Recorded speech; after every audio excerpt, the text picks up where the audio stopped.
going to read together Hebrew words and give them a different meaning than the literal translation. But let me tell you which story we are going to discuss. This week is Parsha's Vayeshev. Vayeshev is another yet incredible Parsha. Welcome, a very beautiful Parsha, Vayeshev. It's a Parsha that talks about the famous selling of Joseph by his brothers to Egypt, which obviously is now going to begin a number of weeks journey that until we all going to find ourselves in Egypt eventually. And this is the Parsha starting on chapter 37, verse 1, that you have on page 230. Even though, welcome, you want to close the door, Rabbi? Thank you. Even though this Parsha is a Parsha which talks mainly about Yosef, the story of Yosef, the jealousy of the brothers, and onward, yet there is in the middle an interruption seemingly unconnected to the story of Yosef. It turns into a story of Yehuda, known as the story of the incident of Yehuda and Tamar, that is in the books on chapter 38. If you use those chumashim that we have on the table, it's on page 238. To make the story, a long story, short, so the story is basically Yehuda moves away, further away from his brothers. He moves out from where the rest of his brothers are living. As the verse begins, verse 1, Vayehi bo Esai, Vayered Yehuda mi Esechov. At that time, Yehuda left from his brothers and he went down. What is it going down? And why did he left? So first of all, they blamed them, obviously, for what happened to Yosef. But he turned away from his brothers and he went into Ad Ish Adulami Ushmoi Chira. He moved away somewhere and there he met a friend, a Dulamite, with the name of the friend is Chira. Yehuda goes there and he marries a woman. The woman he's marrying we don't know the name yet, but we know her father's name. The father's name was Shua, Shin Vav Ayin. He was a Knainiite. What does a Knainiite mean? Rashi tells us he was a merchant. Knan in Hebrew doesn't only mean a Knainiite, but rather Knan also means Tagor, a businessman. And that businessman, his name was Shua. He marries the daughter of Shua, and Yehuda and Shua's daughter are giving birth to 3 children. One, his name is Er, the second, his name is Onan, and the third one, his name is Shelah. These are the 3 children. As you see on verse 3, 4, and 5. She conceived and gave birth to a son, and he named her Er. So he gave the first name. Vayikra means a he. Then verse 4, Vatar oid vateled bein vatikra shmoi Oinon. She conceived again and gave birth to a son, and she named him Oinon. So he was given the first name. The wife was given the second name. Vatoisef oid vateled bein vatikra shmoi Shelah. And here she conceived and gave birth to a third son, and she named him Shelah, and they were in the place of Chziv. What happens is that the oldest one, which is Er, is getting married. and is getting married to a woman which the name of the woman is Tamar. Verse 6. Vayikach Yehuda isha le'er bchoiroi ushma Tamar. Yehuda took a wife named Tamar, for Er is firstborn. What happens is, before there is a chance to have children, apparently this Er guy did not behave, or he behaved badly in the eyes of God, and Er died. So Tamar remains now a widow from Er. What does Yehuda do? And he has a second son, which his name is Oinan, and he has Oinan marrying now Tamar.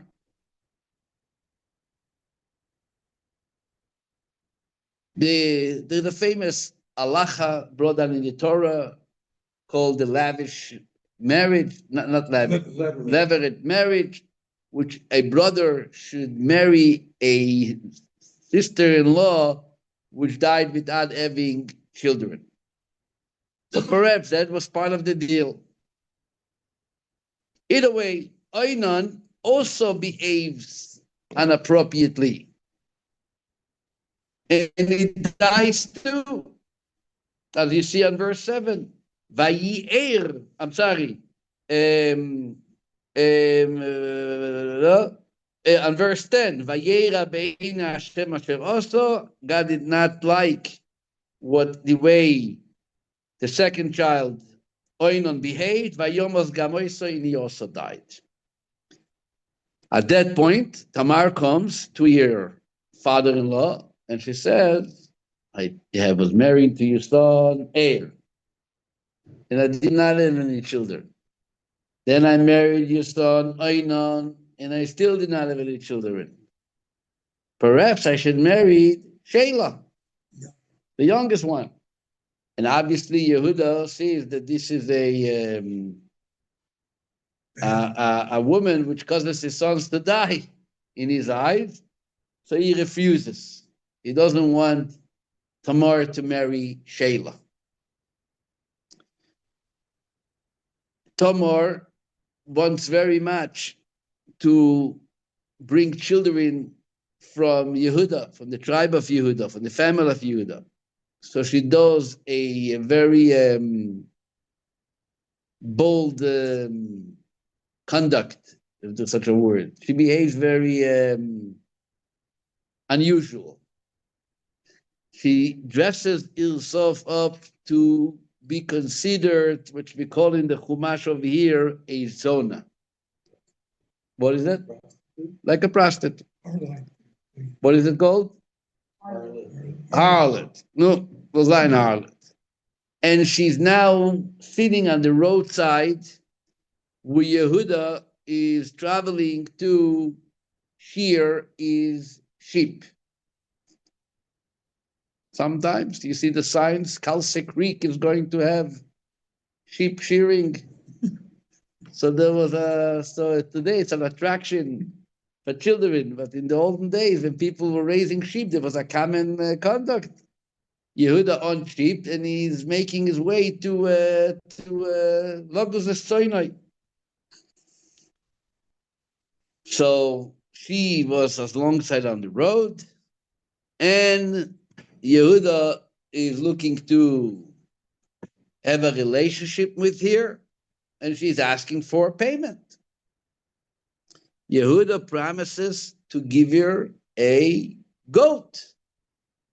I'm going to pay you with a goat. I guess he didn't have cash. He forgot his credit card wallet at home. Or maybe she did not take credit card, then she has to report it to the IRS. She only was working on cash only. So he said, I'm going to send you a goat. But meantime, until you're getting the goat, how am I trusting you? You're going to get me the goat? Leave me a collateral. So what does he leave it for a collateral? Says the Chumash, he left here is, what's it called? Is ring, staff, and a garment. Take a look on verse, let's read 17 and 18. He said, I will send a young goat from the herd. She said, only if you give me some collateral until you send it. What collateral shall I give you? He said. She said, you signed ring, which they used to sign with the ring. Signet ring, okay. The signet ring, what you do, signing your name with that. Your clock, which is a garment, and the staff that is in your hand. Fine. Make a long story short, he does what he does. He comes on, and he's sending that goat with his friend. He had a friend. Everybody needs to have at least one friend, like hero.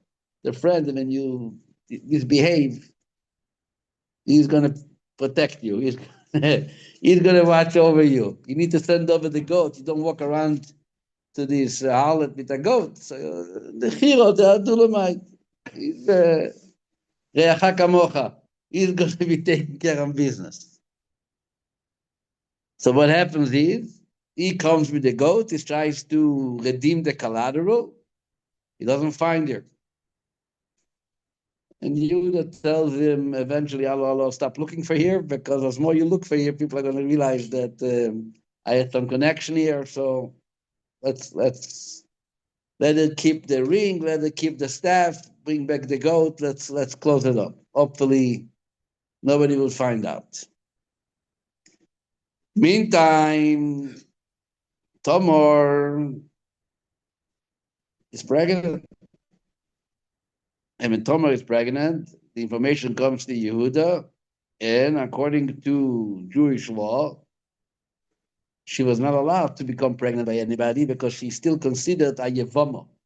Basically, she's a candidate to marry Yehuda's third son. So even though Yehuda refused to allow him to get married to her, so I guess because he had some control on the situation, but halachically, she wasn't allowed to be married to anybody else because it's called skukol yibum in halachic terminology. She's like attached already. She's already part of a pre-commitment, which due to your two previous husbands' death.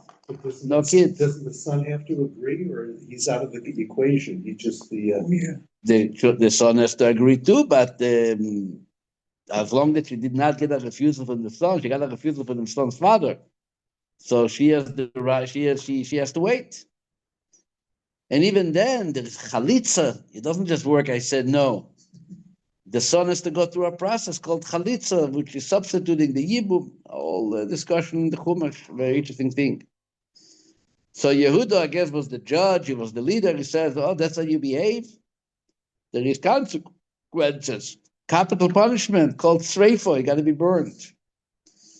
And she doesn't tell him anything publicly. Hey, you want to bury me? You are the one responsible for my pregnancy. She doesn't do it. She doesn't want to embarrass him, even though she's about to get burned in fire. She would not point with the finger.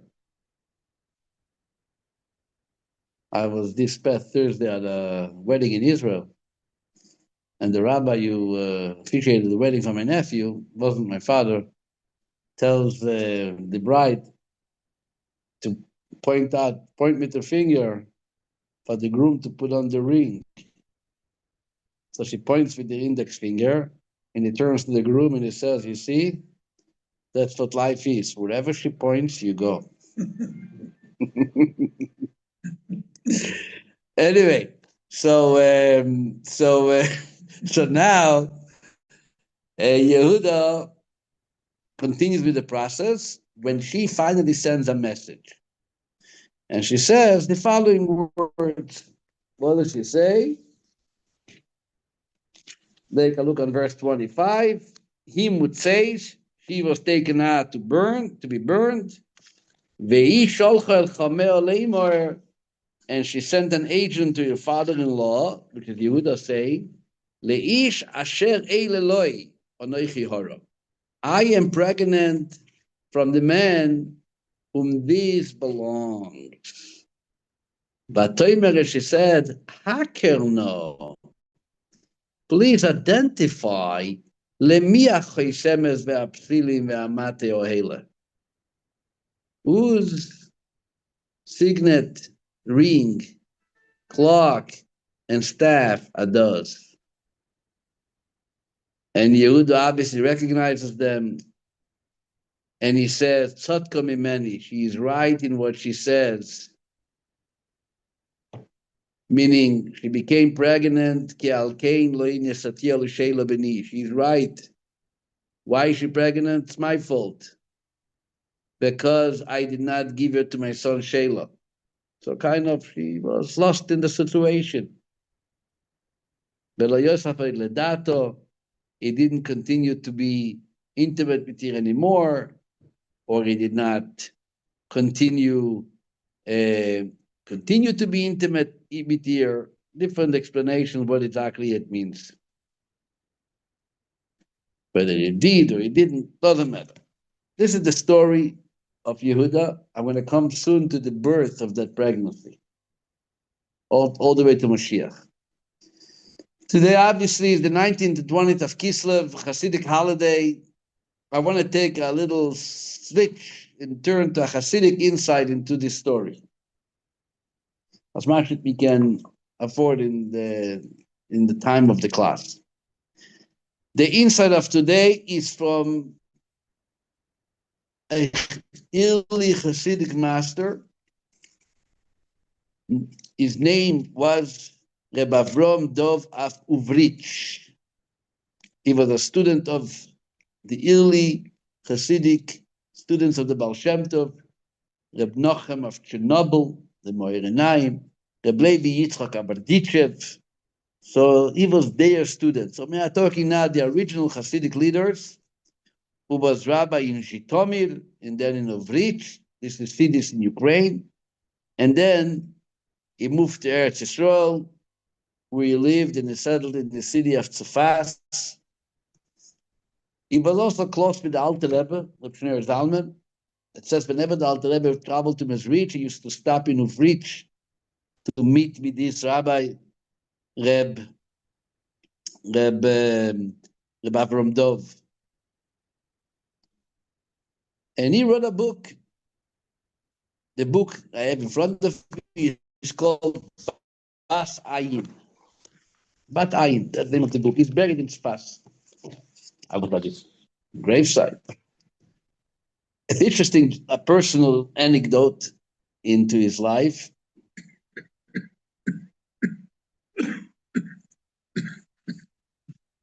Are you going to survive? Well, so this is about 190 years ago, exactly, Tovkuf Tzadik Vav. He was in Sfas, and Sfas had experienced a very great earthquake. Famous earthquake, Tavkuf Tzadik Zayin, which unfortunately many Jews who lived in Sfas was a very populated city for Hasidic immigrants who then moved to Israel. There were some Sephardic Jews there, and many people lost their lives in that famous earthquake in Sfas.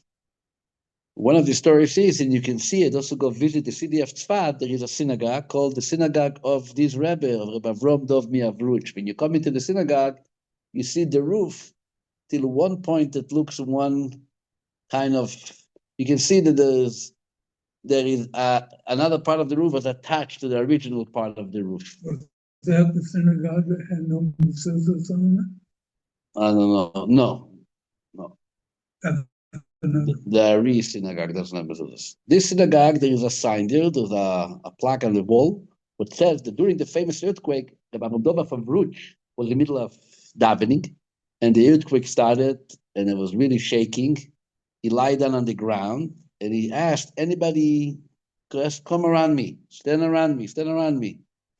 And the synagogue collapsed only halfway. that half where the Rebbe was lying on the ground, together with all the people who pushed themselves in there, survived. And remained until today. They have it, and they show this is the location where the Avruchel was standing, together with some of the residents of the area, and people were there praying with them. In our family tradition, we had a great grandmother. Her name was Bobby Orenstein, was the last name. She came from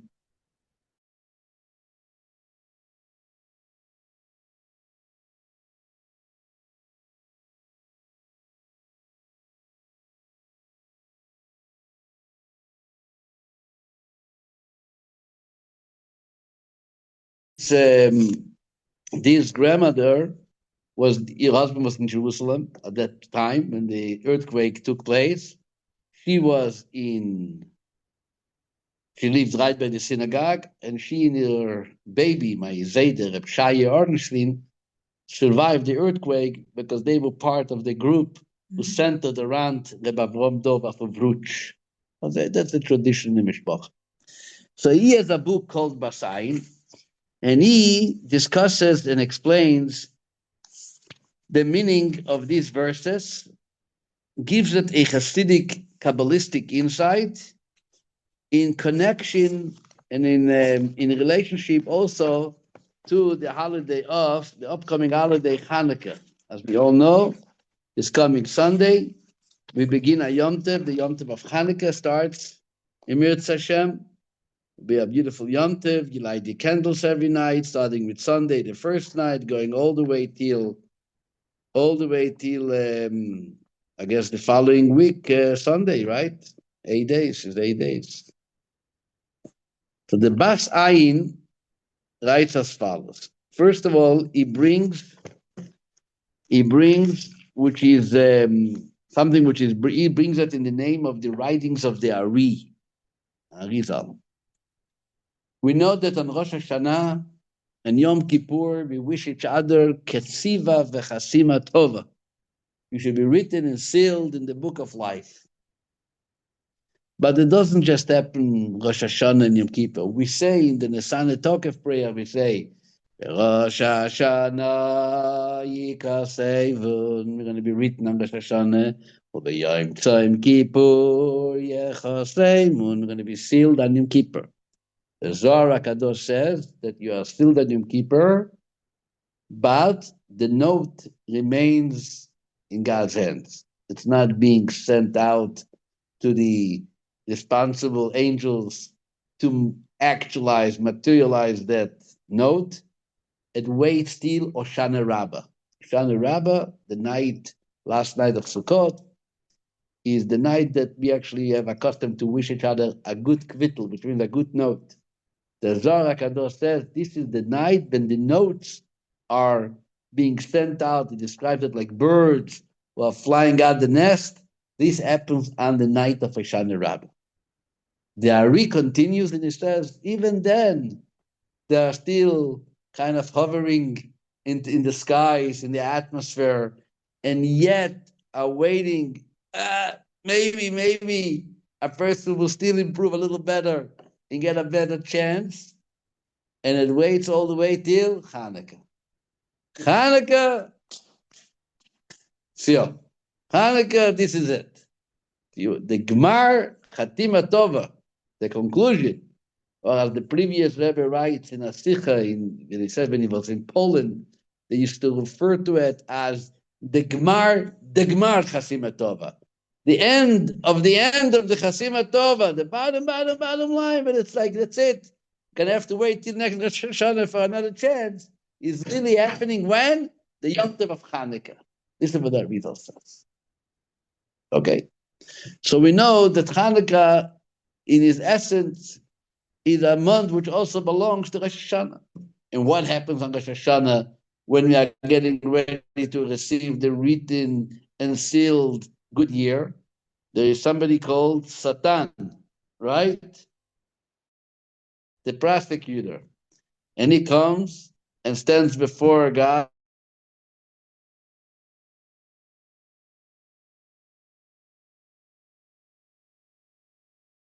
One of glory.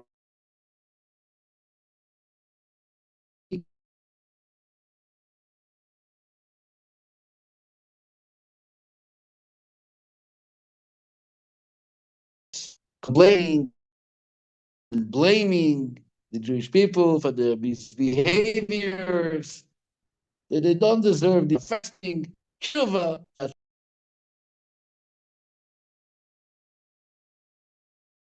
If there is a written and sealed Parsha on Rosh Hashanah, and Yom Kippur, and Hoshana Rabbah, and throughout all this time, the Satan is trying to make trouble, and we have to overcome him. Is there a story on Hanukkah? Says the Bas Ayin, let me tell you what happens on Hanukkah. How many months after Rosh Hashanah is Hanukkah? Rosh Hashanah is month, Tishrei is month 1, Cheshvan is month 2, Kislev is month 3. So now we are at the end of the third month. How does the story of Yehuda begin? I want you now to have your book with you so we can go through the Hebrew and so you can concentrate and get the beautiful insight of the Bas Ayin. What happens and on which time, what happens, the story of Tamar and Yehuda starts when? How many months after the son passed away? 3 months. Where is the 3 months?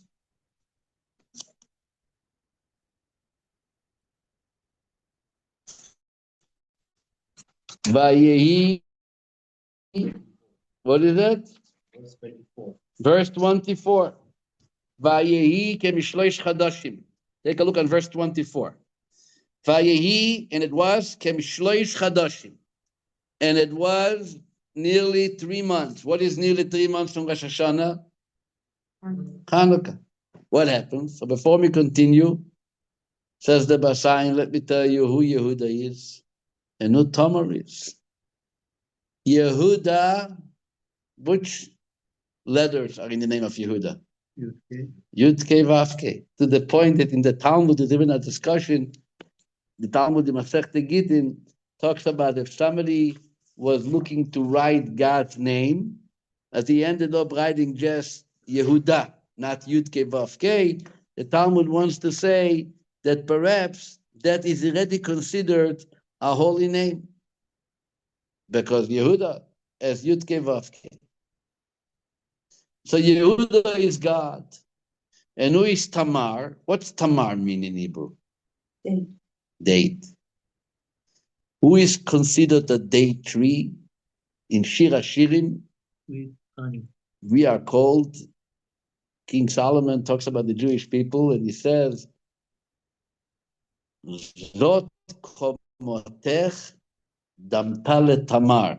Your statue is raised as a date tree, Tamar. We are called Tamar. Tamar is directed high. This is the way the Jewish people are directed high with their heart to heaven. And what is the Kala? Kala means bride. Who are called the bride? The Chodei de Kaskala. We are the bride. In all Shir HaShirim again, Bati Legani Achoti Kala. We are the Kala. So what happens? Now let's read the verse. Again. We're going now to verse 24. Ready to travel with the Bas Ayin? Come, let's do it. Vayehi, and it was kemishlosh chadashim. It was nearly 3 months. 3 months from when? 3 months from when? From Rosh Hashanah. Who are we holding? We are standing on Hanukkah. What happens? Vayugad Yehuda. It was reported to Yehuda. Who is reporting to you? Who is Yehuda? God. And who is reporting to Yehuda? Satan comes over to God, gives him a report. What's the report? Zonso tomo kalosecha. Who is Tamar? Jewish people. And who is Kalatecha Yukala? The Jewish people. And what does Zonso mean? Acted as a harlot. He says, you know what happens to your Jewish people? Just 3 months ago, they stood here and they blew the shofar and they made all kinds of commitments. They're going to be the best in the end and they're going to be so wonderful and so great. They are a bunch of harlots. They behave like harlots. There's nothing good about it. Not only are they like harlots, but they actually became horoliznunim. They became impregnated in their harlot behavior, which means like a pregnant woman can't hide her behavior. They don't even hide it. They are so corrupted. They're not even embarrassed to walk around and to be comfortable with their misbehavior. Vayomer Yehuda. Who is speaking? Yehuda says to who? To Satan. What does he tell him? Oitzihua v'tisarev. Take her out and let her be burned. That's how they behave. They were worthless. I'm not interested in that. I'm not giving them nothing. Let them get burned. Let them go to hell. That's kind of people.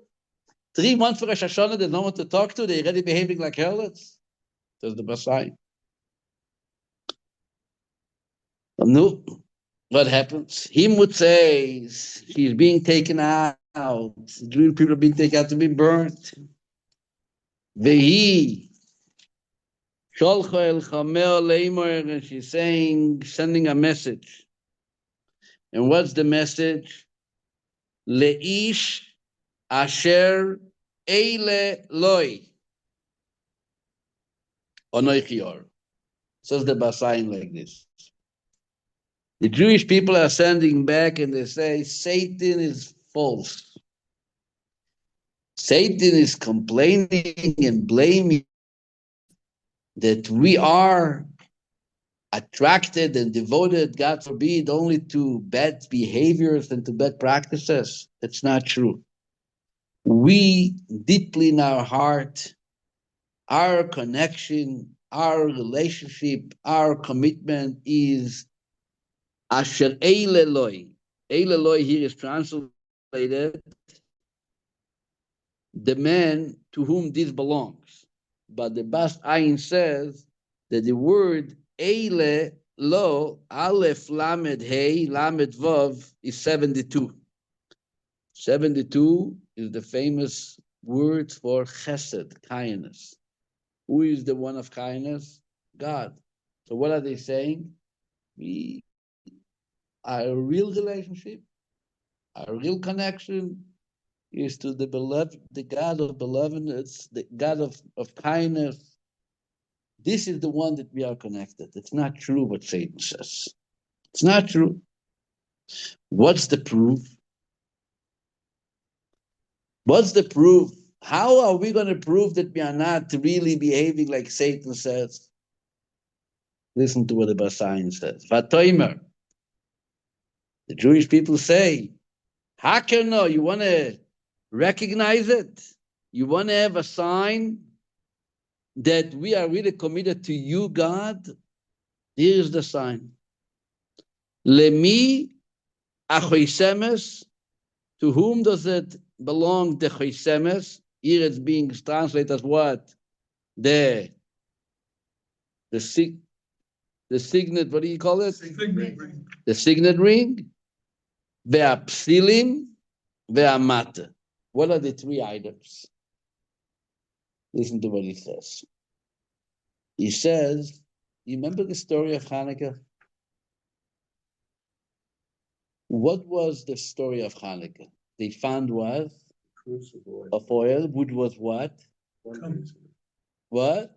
Olive oil, pure olive oil. But what identified that the oil is kosher and pure? Oh, the signet, the seal on the bottle. There was a signal signed from a signet ring. So what does chaytemes mean? Alluding to what? To the oil. What is ptilim? Ptilim, what is in Hebrew ptilim? I'm not going to say. In Hebrew, you speak Hebrew. Not tefillin, ptilim. You put it in the candle to light the Wick. candle. The wick, very good. So chotemet is the cruse of oil. Ptilim is the wick that you put in the oil to light a candle. Matter, says the the what's the name? The Basayin. Mata makes up the number 60, which is the gematria of the word kli. Kli means the vessel. You know, Hanukkah, it's important to have a candelabra, a menorah that you're lighting the candles in. You shouldn't just take a potato and scratch out some of the inside and put a wick in it. People did it in Siberia when there was no menorahs, but halachically you have to have a vessel. You have to have a menorah, a candelabra. So what is, again, we have a chotemet, we have the signed and sealed crucifoil, we have the ptil the wick, we have the mata, which is what? The vessel. If you want to know where is our heart, where is our commitment, who do we belong, Satan tells you that we are acting like harlots. It's not true. Take a look at us. We are celebrating Hanukkah. And this fact that we are celebrating Hanukkah should be the biggest sign, identify where and what we are. What happens next? Take a look at the next verse. Vayaker Yehuda. Who is Yehuda again? God. God recognizes it. Vayomer, and God says, Tzadka mimeni, she is right. The Jewish people are right. What do you mean they're right? We don't behave always, just because we do Hanukkah. Says the Basayin, they are right. God says, it's my fault. My fault. God's fault. I should have bring a Moshiach a long time ago. I should have made life easier for them. The reason they're not always busy with me is because they're busy with other things. They got to support their wives, their families, pay mortgages, deal with anti-Semitism, who knows what. There's a lot of issues in the world. If I would have bring Moshiach, if I would bring them redemption, then they would be obviously committed to me and to me only. The problem is that I held back Moshiach. What is Moshiach called? Where's the first time we find Moshiach in the Chumash? So if you go all the way to Parshat Vayeshev, when it comes to the blessings to the tribes, and it comes to Yehuda, and Yehuda is being blessed by Yaakov that he is going to be the king. Take a look, it's very interesting. On page 314, verse 10, chapter 49, verse 10, in the book of Shmot, what does Yaakov say? Lo yosur shevet mi Yehuda. The stick of authority will never leave Yehuda. Umechoykek mi ben raglov. Nor scholars from the feet of his descendants, ad until Kiyavo Shila, until Shila comes. Who is Shila? Shila is called Moshiach. The stick is the staff, or the staff of the. Yeah, it's called staff, like a ruler. So who is Moshiach called in the Torah? Shila. So what does it go back now to our story, says the Basayin? God says, Tzadka mimeni, they are right. Ki al kein lo nesatia leSheila bni. I did not give them Sheila yet. I should have had them be married to Sheila. Who is Sheila? Sheila, Moshiach. If they would have been redeemed, there wouldn't be any trouble. So they are right. The reason they behave the way they behave is because of my situation. Erster Meister. Vayoyim Yehuda Abayre Tzadka mimeni, Ainu Abayre Moide Shem Tzadkim, Shilo meramed al Moshiach, Machmazman Rav Shelo Natati Umasartu Tam Leroe Neeman. I did not give them the faithful shepherd Mashiach Tzidkenu, Sheyavo b'mera v'yamenu, Amen Ken Yehi Ratzon, he says. Because I did not give them Moshiach, the Sheila, therefore they behaved the way they behaved. There's a whole new meaning into the verse. a story in the Chumash which has to do relevant to our personal lives, in our Hanukkah upcoming holiday, and to understand and appreciate the importance of Hanukkah, that Hanukkah becomes the recognizing symbol that we are not homeless, that we are good people, our heart is in a good place. Hakerno, says Tamar, Tamar, the dates. We are the dates. We are the bride, Kala. Recognize God. We are doing Hanukkah. When God sees our commitment to Hanukkah, says, okay, if we're doing Hanukkah, must be something is good. If you do Hanukkah, something is good about you. Because the light of Hanukkah is so powerful that it does bring light into our bodies, into the darkness, to the fact that this is the holiday in such a physically dark days and dark nights, is to give us the inspiration and to know that despite the difficulty of Golus, we can always have light, we can still behave. That's what Hanukkah shows. Good one? Good one. Continue. What happens next? There are two babies. And here comes the birth of the babies, comes a very interesting story with the birth of the babies. Let's go now read about the birth. Verse 27. Vayihi beis lidata, and it happens when she was giving birth, and she realizes, Vehine, behold, there were twins in her womb. What happens? One baby of the twins stretched out a hand from the womb. The midwife sees the hand. She took a thread and tied it on his hand, saying, this came out first. And just as we think that he is first, then after, the baby brought his hand back inside the womb. And his brother emerged, the twin. So she said, with such strength, parrots, you forced yourself. Basically, there was another baby which was about to come out. The hand was already there. We even put a thread over it. And yet came the second baby, kind of pushed itself under this first baby, and boom, is out.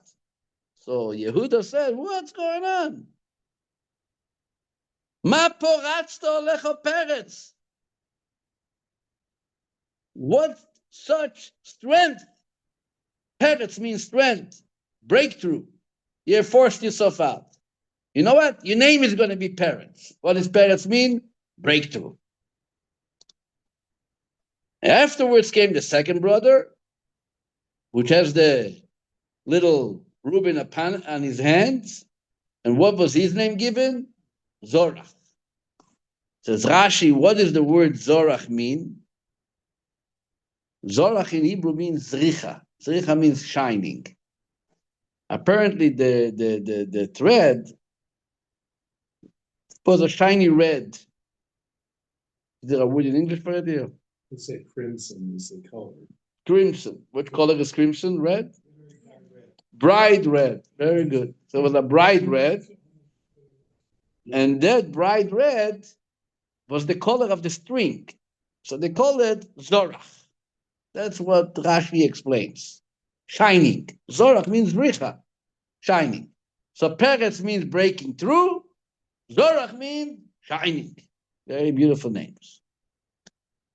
Says the Ramban, Rabbi Mordechai, they bring a very interesting medrash, a Kabbalistic medrash called Sefer HaBahir. One of the Talmudic sages actually wrote it. His name was Rabbi Nechunya ben Akana. He was the one who wrote that medrash, Sefer HaBahir. And what does he say? He says the following. He says that the word Zerach, shining, is referring to the sun. The sun always shines. Peretz, breakthrough, is compared to the moon. because the moon has to break out from its darkness, from its non-existence in order to shine. And then disappears again, and then it reappears again, breaking through. So the story of the moon is a story of parrots. Keep on breaking boundaries and trying to push itself beyond its concealment and let me shine. Zerach is the story of the sun. That's what the Medrash brought down by the Ramban. And Chassidus explains, this is already what the Rebbe speaks about, that the moon and the sun represent tzaddikim and Baalei Tshuva. Tzaddik, the righteous person, is like the sun, shining, still, no breakthroughs, very ongoing, illuminating force, no challenges, no obstacles, no ups and downs, no need for tshuva. Powerful sun. The Baal Tshuva is the moon kind. Here is fully involved. Then he has a setback. 15th of the month, don't want to talk to. Right? Slowly disappears. And then, he's here again. So isn't that like the Jewish people? Exactly. But this is the Baal Tshuva kind. Messed up. You know what? I'm going to break out this mess and I'm going to do tshuva. And he's like parrots. He's like breaking through. He goes with even greater force than the sun. The Baal Tshuva, a lot of times, is more involved than the tzaddik because he comes out from an obstacle. So when you have to overcome that obstacle, you obviously activate greater force, greater strength. I'm not going to let myself, get overrun. So this is like the parrots. Parrots means breaking through. And then there is the Zorach, the shining tzaddik, which each one has its own advantage. There's a big advantage of being nice and clear and shiny and burning and warming. It's like being a parrot, a Zorach, and there is some good to be a parrot. And the question is, so why was Zorach first, but yet he wasn't first? Who is stronger, the sun or the moon? The sun. So maybe parrot should have been the first one. Why is Zerach the first one? I'm sorry, Zerach should be the first one. Why is parrot sending in the first one? But yet, initially, it was Zerach going to be the first one. So the Rebbe explains, Chassidus talks, the Alter Rebbe could talk about that this is an ongoing dialogue. What's going on over here is there is a plan and then there is practicality. The plan is God says, I want you all to be tzaddikim. Ultimately, we should all be Zerachs. We should all be shining suns. But at the same time, it doesn't always work. Comes plan B. So who was meant to be born first? Zerach. First, we need a tzaddik. We want you all to be a tzaddik. Practically, who is coming out first? Parrots. Because ultimately, the system works that there is obstacles and there is challenges and there is breakthroughs. And the parrots comes and he becomes the leading force, to the point that the Talmud even says that b'mokim she'balei tshuva omdim, where a Baal Tshuva is standing, even a tzaddik cannot get here. Because ultimately the Baal Tshuva expresses and brings out a lot more of his inner energy than the tzaddik is. So the parrot remains the first. But we cannot forget, the original plan is to be Zerach, Tornadoes. Who comes off parrots eventually? Moshiach, because Peretz is the grandfather of King David, and King David is Moshiach. Because how is Moshiach coming? We know exactly how Moshiach comes. When we overcome we had our challenges, we went to Galus, we're going to fix them and correct them, and we're going to come out of them and get to Moshiach. So Moshiach is really Peretz, Moshiach is not Zerach.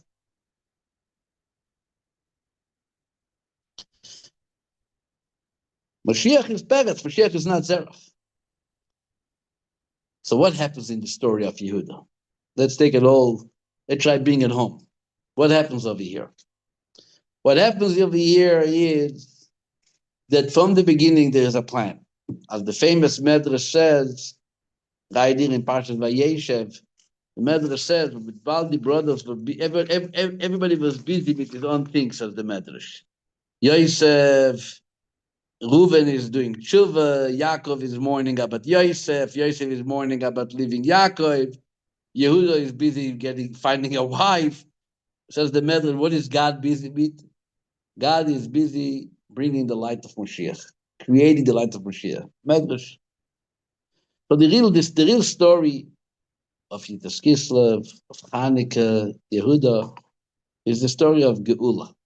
We are now in a state of Geula, the holiday of Yitzhak Kislev, the Geula of the Alter Rebbe. Hanukkah is Geula, the redemption of the Jewish people. But it's all leading to the ultimate Geula, the Geula b'Mashiach. What does the story of this Parsha tell us?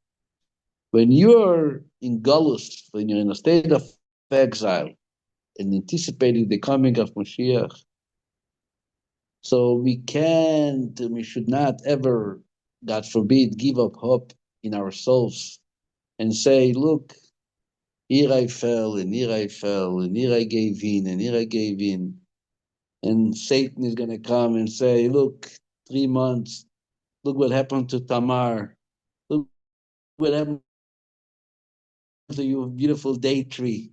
Young pfeifen, nothing left.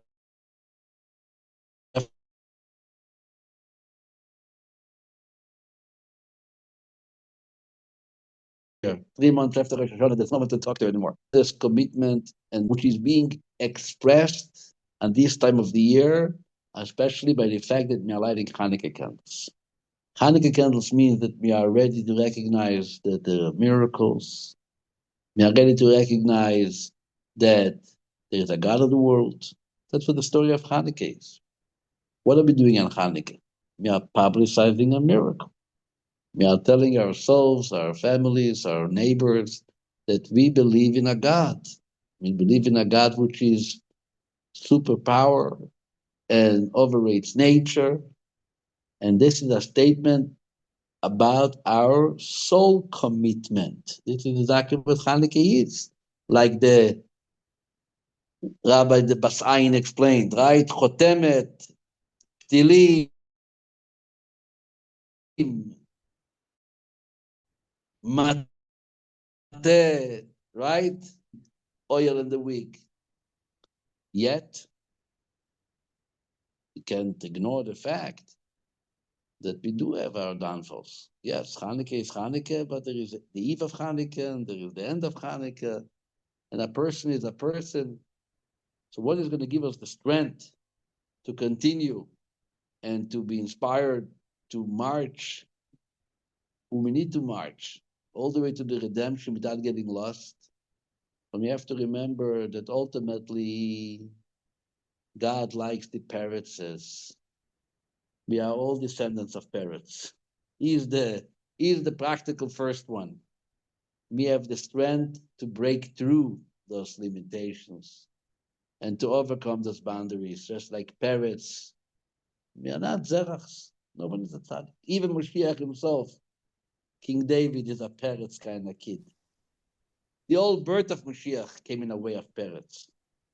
Underground channels, not real,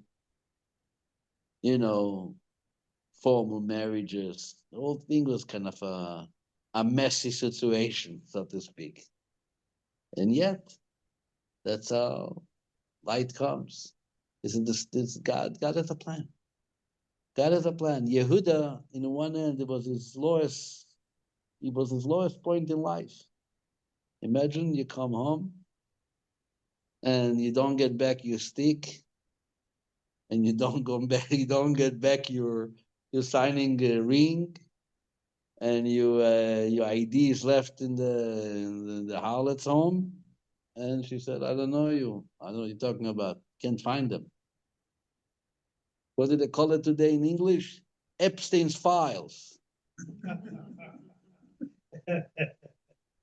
You don't know. You don't want to end up there. But you're on the list. There are pictures. There is emails. What are you going to do now? What are you going to run? Nowhere to run. Nowhere to run. So what do? Let you get burned. Let it get burned. Okay, we'll find out who is the one. And that's Chachman al Islam. That's what happens. But in the It's just a metaphor. Epstein's files is a metaphor, just like Yehuda and Tamar is a metaphor. It's all about us. And the recognition that we know in the Hasidic amazing insights that collateral is really a statement of our commitment to God. That becomes the Hanukkah story. And that's the story of Peretz, all the way to the story of Moshiach, gives us encouragement. That's what Hasidus warms us up and illuminates our life to know that we can continue with Simcha and to find out how we can, God willing, behave even better and marry to Sitak and the menorah being lit this coming holiday in the Beis Hamikdash, by Moshiach Tzidkenu, by Aaron HaKohen. And I'm sure there's going to be good donuts there too, if David is worried about the donuts. I'm going to arrange for you a donut in the temple. The Levites will help each I'll other. be busy singing, I won't be able to get to. You know what? We were looking forward to hear you singing. It's going to be very interesting. Only take younger to see. Maybe I'll be the security guard. Thank you very much, everybody. Next week, Hanukkah, we're not going to have class Wednesday night. There's going to be Hanukkah lightings, people in their homes. We're also going to actually have a Hanukkah lighting Wednesday in Crossroads Shopping Center. But before that, I would like to invite you all to come this coming Sunday at 6:30, the annual Redmond Town Center public menorah lighting with the famous miris of ganiyot and donuts and all the goodies, so we can publicize the miracle of Hanukkah properly. And hopefully the rain is going to hold on. They don't call it rain anymore. They call it rivers. And what is it called? Like Atmospheric river. Be well, everybody. Good to see you, everyone. Thank you, Thank Rabbi. you. Happy Hanukkah. Thank you. You're Bye, Rabbi. let's go. I hope you learned something tonight. Oh, yes, always. Thank lot. Thank you. Yeah, what do you want to ask me?